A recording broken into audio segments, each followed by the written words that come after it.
Interesting entertainment news this morning. Don't know if you've seen or heard or not, and I don't know if you've been to Las Vegas to check out the Sphere, maybe see an incredibly expensive concert like the Eagles or Kenny, or maybe you've been like Risa and I have a couple of times and you've seen Wizard of Oz, which, by the way, there was an article last week that said the Wizard of Oz has now made over $290 million in ticket revenue from over 2.2 million attendees. At one point last fall, it was making $2 million a day. And I mention all those Sphere figures because the word is a new Sphere might be coming to Nashville. Now, it'd be a smaller version of the one in Vegas, but even at that, it's incredible. It brings to life a concert, or I could tell you, a movie experience like you've never seen before. The Sphere Entertainment Company is reportedly in preliminary discussions with local business leaders in Music City about bringing a venue like it to mid-Tennessee. Now, they're exploring ways to expand to other cities too, because what they thought was originally going to be an economic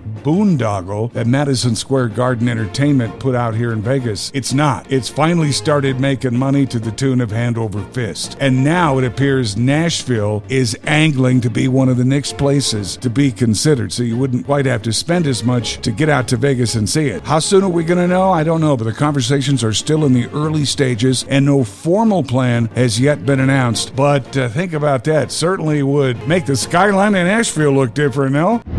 Jon, it's great catching up with you. It seems like forever ago, and for me to feel like I can't believe it's been over 20 years since you guys burst on the scene. I can't imagine what it feels like for you and the rest of the band. Yeah, 25 years as a band, and we've been together since really freshman year of college, which is wild that we have surpassed any of our dreams that we were having in the let's try to play a show for free beer days.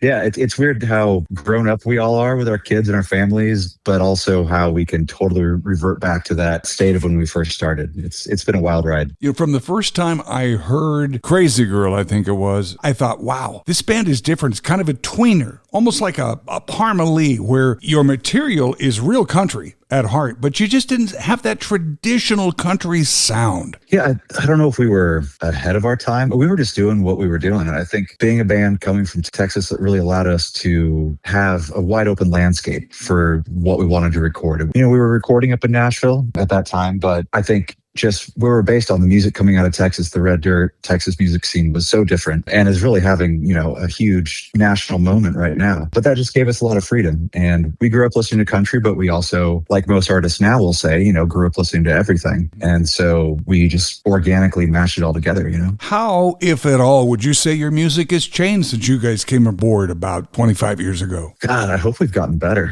I mean, as musicians, we've gotten better. And this last record, Strange Hours, that we made is the first record in 15, almost 20 years since we were independent. We're not with a record label right now, which was really great. We went back to Denton, Texas, where we started the band, recorded at the same studio where we recorded our first record. So there's a lot of full circle feelings and moments to that. And it really made us appreciate like how much quicker we are in the studio. Like if we have an idea, we can kind of talk about it and execute it. Whereas before that would be what we were doing the whole day. So I feel like we can experiment a lot more, but it's just a lot more fun. It's fun because it's easier. It's not the struggle of figuring out how to be a studio player. Jon Young with the Eli Young Band, the band that he and his bandmate Mike Eli put together. So what are fans going to look forward to hearing when you play the Bluestone tomorrow night? Oh, it's a fun show this year. We retooled the whole show back in January, and you're catching us at a good time because everything's still fresh. It feels like come November, December, we've kind of been playing that show all year. It's not quite autopilot, but it's not fresh anymore, and it feels really fresh right now.